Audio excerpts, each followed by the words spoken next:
ربنا زدنا علما نافعا آتنا حسنة في حياتنا هب لنا قرة آتنا هداية نحن عبادك يا إلهنا.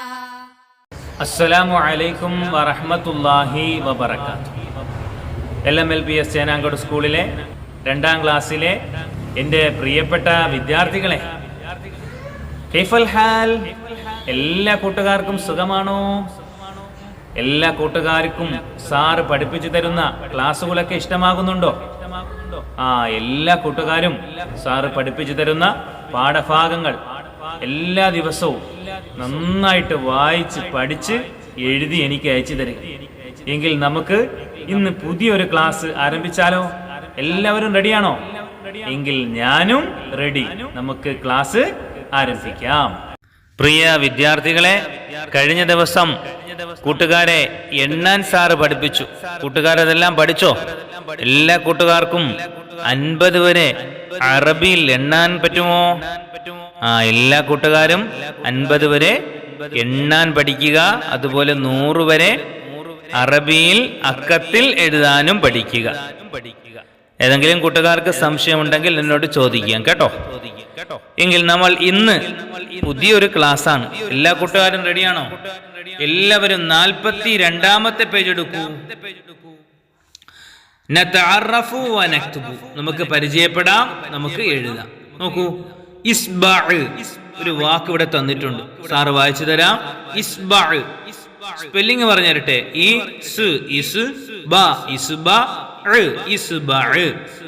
ഇത് ഓരോ അക്ഷരങ്ങളായിട്ട് പിരിച്ചെഴുതിയിരിക്കുന്നതാണ്. ഇനി ഈ വാക്കിനെ കൂട്ടി എഴുതിയിരിക്കുന്നത് നമുക്ക് നോക്കാം. ഇസ്ബഅ്, ഇവിടെ സ്വാദ്, ബാ, ഐന് 3 അക്ഷരങ്ങൾ കൂട്ടി എഴുതിയിരിക്കുന്നു അല്ലേ?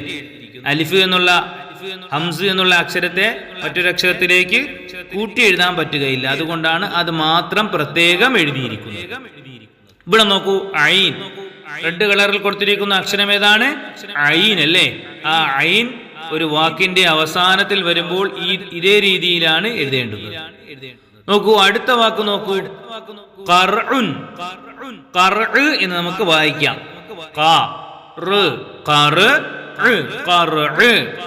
ഐന് ചിഹ്നമൊന്നും ഇട്ടിട്ടില്ല. അതുകൊണ്ട് നമുക്ക് ഖർഉ എന്ന് സുക്കൂൻ കൊടുത്ത് വായിക്കാം. ഖർഉ. നോക്കൂ, കൂട്ടി എഴുതിയിരിക്കുന്നത് എങ്ങനെയാണെന്ന് നോക്കൂ കൂട്ടുകാരെ. ഇവിടെ ഖാഫും റാഉം ഈ 2 അക്ഷരങ്ങളാണ് കൂട്ടി എഴുതിയിരിക്കുന്നത്. റാ എന്നുള്ള അക്ഷരത്തിൽ വേറെ ഒരക്ഷരവും കൂട്ടി എഴുതാൻ പറ്റുകയില്ല. അതുകൊണ്ടാണ് ഐൻ സെപ്പറേറ്റ് ആയിട്ട് എഴുതിയിരിക്കുന്നത്. കൂട്ടുകാരെന്ത് ചെയ്യുക? ഈ വാക്ക് ഇതേപോലെ കൂട്ടക്ഷരത്തിൽ ഈ ഡാഷിട്ട ഭാഗത്ത് ഈ 2 വാക്കുകളും എഴുതും. അടുത്ത വാക്ക് നോക്കൂ, ഖുറാബുൻ.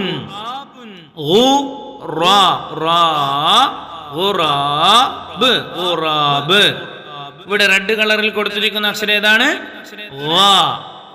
ഈ അക്ഷരം ഏതാണ്? ഇത് ഐനാണ്. ഇത് ഗൈൻ. ഖുറാബ്.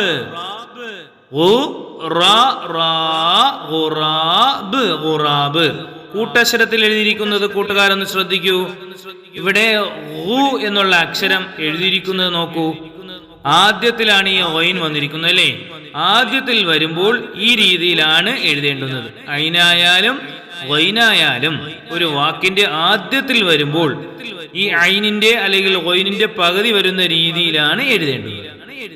അപ്പോൾ ഐൻ അല്ലെങ്കിൽ ഗൈൻ എന്നുള്ള അക്ഷരം ഒരു വാക്കിന്റെ ആദ്യത്തിൽ വരുമ്പോൾ ഒരു രീതിയിലായിരിക്കും, വാക്കുകളുടെ ഇടയിൽ വന്നാൽ വേറൊരു രീതിയിലായിരിക്കും, അതുപോലെ ഒരു വാക്കിന്റെ അവസാനം വന്നാൽ മറ്റൊരു രീതിയിലായിരിക്കും. അങ്ങനെ പല രീതിയിലാണ് ഈ ഐനും ഗൈനും ഈ അക്ഷരങ്ങൾ ചേർത്ത് എഴുതേണ്ടുന്നത്.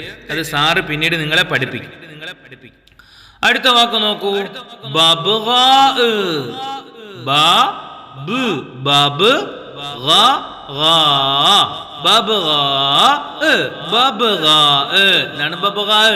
തത്ത അല്ലേ? നോക്കൂ, ഇവിടെ കൂട്ടക്ഷരത്തിൽ എഴുതിയിരിക്കുന്നത് കൂട്ടുകാർ ശ്രദ്ധിക്കൂ. ബബ്ഗാ. ഇവിടെ ബായും ബും ഗായും അലിഫും ഈ അക്ഷരങ്ങൾ എന്ത് ചെയ്തു? കൂട്ടി എഴുതിയിരിക്കുന്നു. ഇവിടെ ശ്രദ്ധിക്കൂ, ഗൈൻ എന്നുള്ള അക്ഷരം ഈ വാക്കിന്റെ മധ്യത്തിലാണ് വന്നിരിക്കുന്നത്, ഇടയ്ക്കാണ് വന്നിരിക്കുന്നത്. ഒരു വാക്കിന്റെ ഇടയിൽ ഈ ഗൈൻ എന്നുള്ള അക്ഷരം വരുമ്പോൾ എഴുതേണ്ടുന്ന രീതിയാണ് ഇവിടെ കൊടുത്തിരിക്കുന്നത്, ഇതേ രീതി. അപ്പോൾ ഐൻ എന്നുള്ള അക്ഷരം ഒരു വാക്കിന്റെ ആദ്യത്തിൽ വന്നാൽ ഇതേ രീതിയിലാണ് നാം എഴുതേണ്ടുന്നത്. അതുപോലെ ഐന് ഗൈന് എന്നുള്ള അക്ഷരം വാക്കിന്റെ അവസാനം വന്നാൽ ഇതേ രീതിയിൽ, മധ്യത്തിൽ വന്നു കഴിഞ്ഞാൽ അല്ലെങ്കിൽ ഇടയ്ക്ക് ഏതെങ്കിലും ഭാഗത്തിൽ വന്നാൽ ഈ രീതിയിലാണ് നമ്മൾ ചേർത്ത് എഴുതേണ്ടുന്നത്. കൂട്ടുകാർക്ക് മനസ്സിലായോ? എല്ലാ കൂട്ടുകാരും കൂട്ടക്ഷരത്തിൽ ഈ അവസാന ഡാഷിൽ എഴുതും. അടുത്ത വാക്ക് നോക്കൂ. അപ്പോൾ ഐനും ഗൈനും ഈ രണ്ടക്ഷരങ്ങളും ആ രണ്ടക്ഷരങ്ങൾ കൊണ്ട് നമ്മൾ പഠിച്ച ഈ രണ്ട് വാക്കുകളും ആണ് ഇവിടെ പരിചയപ്പെട്ടത്. കൂട്ടുകാരെന്ത് ചെയ്യുക, ഇതേപോലെ ഐനും ഗൈനും വെച്ചുള്ള മറ്റ് രണ്ട് വാക്കുകൾ കണ്ടെത്തി ഇതേപോലെ പിരിച്ചും എഴുതുക, ചേർത്തും എഴുതി എനിക്ക് അയച്ചത്. ഓക്കെ, അടുത്ത വാക്ക് നോക്കൂ. ഫനസ്. ഇവിടെ റെഡ് കളറിൽ കൊടുത്തിരിക്കുന്ന അക്ഷരം ഏതാണ്? ഫായാണ് അല്ലേ? ഫനസുൻ. ഇതാണ് ഫനസുൻ. ഇവിടെ 3 അക്ഷരങ്ങളും കൂട്ടി എഴുതിയിട്ടുണ്ട് അല്ലെ? അപ്പോൾ കൂട്ടുകാർ ഈ ഡാഷില് ഫനസുൻ എന്ന് കൂട്ടി എഴുതുക. അടുത്ത വാക്ക് നോക്കൂ. തുഫാഹ്.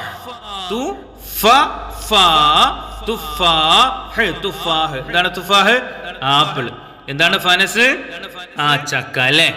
തുഫാഹ്. നോക്കൂ, ഇവിടെ ഫാ എന്നുള്ള അക്ഷരം ഒരു വാക്കിന്റെ മധ്യത്തിൽ വന്നു അല്ലെങ്കിൽ ഇടയ്ക്ക് വന്നു. അപ്പോൾ എഴുതേണ്ടുന്ന രീതിയാണ് ഇവിടെ തന്നിട്ടുള്ളത്. അടുത്ത വാക്ക് നോക്കൂ. അൻഫ്. ഇതാണ് അൻഫ്, മൂക്ക്. മൂക്കിന് അറബിയിൽ പറയുന്ന അൻഫ്. ഇവിടെ കൂട്ടി എഴുതിയിരിക്കും നോക്കൂ. അൻഫ്. അപ്പോൾ ഫ എന്നുള്ള അക്ഷരം ഒരു വാക്കിന്റെ അവസാനത്തിൽ വന്നു. അപ്പോൾ ഐന് ഗൈന് ഫാ അല്ലെ? ഫാ വെച്ച് നമ്മൾ എത്ര വാക്കുകൾ പഠിച്ചു? 3 വാക്കുകൾ. ആദ്യത്തിൽ വന്നത്, മധ്യത്തിൽ വന്നത്, അവസാനത്തിൽ വന്നത്. അപ്പോൾ കൂട്ടുകാരും ഇതേപോലെ ഫാ എന്നുള്ള അക്ഷരം ആദ്യത്തിൽ വന്നതിനൊരു ഉദാഹരണം, ഇടയ്ക്ക് വന്നതിനൊരു ഉദാഹരണം, ലാസ്റ്റിൽ വന്നതിനൊരു ഉദാഹരണം വാക്ക് കണ്ടെത്തി ആ വാക്കുകൾ പിരിച്ചെഴുതുക, ചേർത്തെഴുതുക. കൂട്ടുകാർ എഴുതി കാണിക്കോ? എങ്കിൽ അടുത്ത വാക്ക്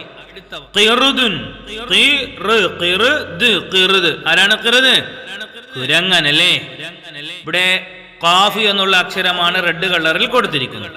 ഖിർദുൻ എന്ന് കൂട്ടി എഴുതിയിരിക്കുന്നത് നോക്കൂ. അടുത്ത വാക്ക് ബഖൽ. ഇവിടെ ഖാഫ് എന്നുള്ള അക്ഷരം വാക്കിന്റെ മധ്യത്തിലാണ് വന്നിരിക്കുന്നത്.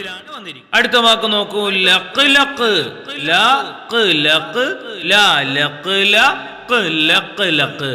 ഖാഫ് എന്നുള്ള അക്ഷരം നോക്കൂ, ഇടയ്ക്കും വന്നിട്ടുണ്ട്, ലാസ്റ്റിലും വന്നിട്ടുണ്ട്. അപ്പോൾ കൂട്ടുകാര് ഖാഫ് എന്നുള്ള അക്ഷരം ആദ്യത്തിൽ വന്നതിന് ഒരു ഉദാഹരണം കണ്ടെത്തുക, ഖാഫ് എന്നുള്ള അക്ഷരം മധ്യത്തിൽ വന്ന ഒരു വാക്ക് കണ്ടെത്തുക, ഖാഫ് എന്നുള്ള അക്ഷരം ലാസ്റ്റിൽ വരുന്ന ഒരു വാക്ക് കണ്ടെത്തുക, ആ വാക്ക് പിരിച്ചും എഴുതുക, ചേർത്തും എഴുതുക. എല്ലാ കൂട്ടുകാരും ഈ വർക്ക് ചെയ്യൂ. എല്ലാ കൂട്ടുകാരും നന്നായി കണ്ടെത്തി എഴുതുക. അറിഞ്ഞിടാത്തവര് മുതിർന്നവരോട് സഹായം ചോദിക്കുകയും ചെയ്യുക. എങ്കിൽ നമുക്ക് അടുത്ത വർക്കിലേക്ക് പ്രവേശിക്കാം. എല്ലാ കൂട്ടുകാരും 43-ാമത്തെ പേജ് എടുക്കൂ. നഖറഉ വനുദ്രികു. നമുക്ക് വായിക്കാം, നമുക്ക് മനസ്സിലാക്കാം. നോക്കൂ, ഇത് പരിശുദ്ധ ഖുർആനാണ് അല്ലേ? കൂട്ടുകാർ ഖുർആനൊക്കെ പഠിച്ചിട്ടുള്ള ആരെങ്കിലും ഉണ്ടോ? ഇത് സൂറത്തുൽ അസ്ർ, പരിശുദ്ധ ഖുർആനിലെ ഒരു സൂറത്തിന്റെ പേരാണ് സൂറത്തുൽ അസ്ർ. കാലം എന്നാണ് ഇതിന്റെ അർത്ഥം. ഇത് സാറ് നിങ്ങൾക്ക് ഒന്ന് ഓതി തരാം. കൂട്ടുകാരെന്ത് ചെയ്യുക? സാറ് ഓതി തന്നതുപോലെ ഓതി പഠിക്കുക. അഊദു ബില്ലാഹി മിനശ് ശൈത്വാനിർ റജീം. ബിസ്മില്ലാഹിർ റഹ്മാനിർ റഹീം.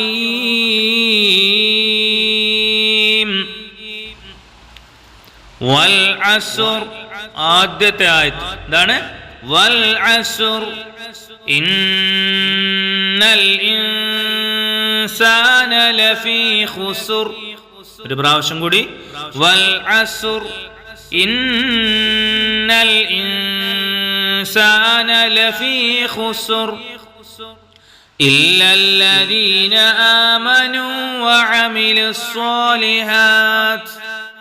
വതവാസൗ ബിൽ ഹഖ് وتواصوا بالصبر. ഒരു പ്രാവശ്യം കൂടി ഓതി തരാം. ബിസ്മില്ലാഹിർ റഹ്മാനിർ റഹീം. വൽ അസ്ർ ഇന്നൽ ഇൻസാന ലഫീ ഖുസ്ർ إلا الذين آمنوا وعملوا الصالحات وتواصوا بالحق وتواصوا بالصبر. ഈ സൂറത്തിന്റെ ആശയം കൂടി സാറ് നിങ്ങൾക്ക് പറഞ്ഞു തരാം. നമ്മൾ നേരത്തെ ലക്കിലക്കിന്റെയും ഖുറാബിന്റെയും കഥ കൂട്ടുകാർക്ക് ഓർമ്മയുണ്ടോ? ആ ഖുറാബ് ലക്കിലക്കിനെയും കുഞ്ഞുങ്ങളെയും പാമ്പിൽ നിന്നും രക്ഷിച്ചു അല്ലേ? പരസ്പര സഹായം ചെയ്ത കാര്യങ്ങൾ കൂട്ടുകാർക്ക് ഓർമ്മയുണ്ടോ? ആ പരസ്പര സഹായത്തെ പറ്റി പരാമർശിക്കുന്ന പരിശുദ്ധ ഖുർആനിലെ ഒരു സൂറത്താണ് സൂറത്തുൽ അസ്ർ. അസ്ർ എന്ന വാക്കിനർത്ഥം കാലം എന്നാണ്. അല്ലാഹു തആല പറയുന്നു വൽ അസ്ർ, വൽ അസ്ർ, കാലത്തെ തന്നെയാണ് സത്യം. നമ്മൾ ചിലപ്പോൾ കാര്യങ്ങൾ സത്യം ചെയ്ത് പറയൂലേ, ഉമ്മച്ചിയാണ്, അള്ളാണ്, ഉമ്മച്ചിയാണ്, വാപ്പച്ചിയാണ് എന്നൊക്കെ ആണായിട്ട് പറയൂലേ. എന്താണ്? നമുക്ക് അത്രയും ഉറപ്പുള്ള കാര്യം മറ്റൊരാളെ വിശ്വസിക്കാൻ വേണ്ടി നമ്മൾ ആണായിട്ട് പറയല്ലേ? ആ അത്രയും സത്യസന്ധമായ കാര്യമാണ്, ഉറപ്പുള്ള കാര്യമാണ്. അല്ലാഹ് പറയുന്നു വൽ അസ്ർ, കാലത്തെ തന്നെയാണ് സത്യം. ഇന്നൽ ഇൻസാന ലഫീ ഖുസ്ർ, തീർച്ചയായും മനുഷ്യർ പരാജയത്തിലാണ്. തീർച്ചയായിട്ടും മനുഷ്യർ, നമ്മൾ ആരാണ്? പരാജയത്തിലാണ്. മനുഷ്യർ എന്ന് പറഞ്ഞിട്ട് എല്ലാരെയും കൂടെ പറഞ്ഞു. എന്നിട്ട് ആരൊക്കെ ഒഴികെ? ഇല്ലല്ലദീന ആമനൂ, അള്ളാഹുവിനെ കൊണ്ട് വിശ്വസിച്ചവരൊഴികെ, അള്ളാഹുവിനെ കൊണ്ട് വിശ്വസിച്ചവർ ഒഴികെ, വഅമിലുസ് സ്വാലിഹാത്ത്, സൽക്കർമ്മങ്ങൾ ചെയ്തവരും ഒഴികെ, നല്ല നല്ല പ്രവർത്തനങ്ങൾ ചെയ്തവരും ഒഴികെ ബാക്കിയുള്ള മനുഷ്യരെല്ലാം നഷ്ടത്തിലാണ്. ഇനിയുമുണ്ട് വതവാസൗ ബിൽ ഹഖ്, ഹക്ക് കൊണ്ട്, നല്ല കാര്യങ്ങൾ കൊണ്ട്, സത്യം കൊണ്ട് പരസ്പരം ഉപദേശിച്ചവരും ഒഴികെ, വതവാസൗ ബിസ്സബ്ർ, ക്ഷമ കൊണ്ട് പരസ്പരം ഉപദേശിച്ചവർ ഒഴികെ. അപ്പോൾ നല്ല നല്ല കാര്യങ്ങൾ കൊണ്ടും ക്ഷമ കൊണ്ടും പരസ്പരം ഉപദേശിച്ചവരും ഒഴികെ ബാക്കി ഉള്ള ആൾക്കാരെല്ലാം എന്താണ്? നഷ്ടത്തിലാണ്. മനുഷ്യരെല്ലാം നഷ്ടത്തിലാണ്. വിശ്വസിച്ചവരും സൽക്കർമ്മങ്ങൾ ചെയ്തവരും നന്മകൾ കൊണ്ടും ക്ഷമ കൊണ്ടും പരസ്പരം ഉപദേശിച്ചവരും ഒഴികെയുള്ള ബാക്കി മനുഷ്യരൊക്കെ നഷ്ടത്തിലാണ്. അപ്പോൾ നമ്മൾ എന്ത് ചെയ്യുക? നല്ല നല്ല കാര്യങ്ങൾ ചെയ്യുകയും അതുപോലെ പരസ്പരം നന്മകൾ ചെയ്യുകയും ചെയ്യുക എന്നുള്ളതാണ് ഈ സൂറത്തിന്റെ ആശയം. എല്ലാ കൂട്ടുകാരും 44-ാമത്തെ പേജ് എടുക്കൂ. അൽഫാലുൽ ജദീദ, പുതിയ ലഫ്ളുകൾ, പുതിയ വാക്കുകൾ. നമ്മൾ ഈ യൂണിറ്റിൽ പഠിച്ച പുതിയ വാക്കുകളാണ് ഇവിടെ തന്നിരിക്കുന്നത്. നോക്കൂ. തക്കാഫുൽ, സഹാനുഭാവം. സിയാഹ്, അട്ടഹാസം. മഹദ്, തൊട്ടിൽ. സഹർത്തു, ഞാൻ ഉറക്കമൊഴിച്ചു. അസ്റ, വേഗത്തിൽ പോയി. മന്ദർ, ദൃശ്യം. മുഖീഫ്, ഭയാനകം. യദുബു, ഇഴയുന്നു. ദഹിഷ, അന്താളിച്ചു അല്ലെങ്കിൽ പരിഭ്രമിച്ചു. ഫജ്അതൻ, പെട്ടെന്ന്. നഖറ, കൊത്തി, പക്ഷി കൊത്തുന്നതിനാണ് നഖറ എന്ന് പറയുന്നത്. അഫ്റാഹ്, പക്ഷിക്കുഞ്ഞുങ്ങൾ. നസ്ർ, പരുന്ത്. ഖുമ്മ്, കോഴിക്കൂട്. റബത, ബന്ധിച്ചു അല്ലെങ്കിൽ കെട്ടി. ഊദ്, കമ്പ്, കമ്പ് കഷണം, കൊള്ളിക്കഷണം, ചുള്ളിക്കഷണം അല്ലേ? അപ്പോൾ കൂട്ടുകാർ ഈ പുതിയ വാക്കുകളും അതിന്റെ അർത്ഥങ്ങളും നോട്ട് ബുക്കിൽ എഴുതുക. എല്ലാ കൂട്ടുകാരും ഇന്ന് സാറ് പഠിപ്പിച്ചു തന്ന വർക്കുകൾ കൃത്യമായിട്ട് ചെയ്യുക. ഇന്നത്തെ വർക്ക് ഇന്ന് ചെയ്യുക. രാത്രി 9:30 മുമ്പ് തന്നെ എനിക്ക് അയച്ചു തരാനും ശ്രദ്ധിക്കുക. എല്ലാ കൂട്ടുകാരും ചെയ്യോ? എങ്കിൽ നമുക്ക് അടുത്ത ദിവസം പുതിയ യൂണിറ്റുമായി പുതിയ ക്ലാസ്സുമായി കണ്ടുമുട്ടാം ഇൻഷാ അല്ലാഹ്. അസ്സലാമു അലൈക്കും വറഹ്മത്തുള്ളാഹി വബറകാതുഹു.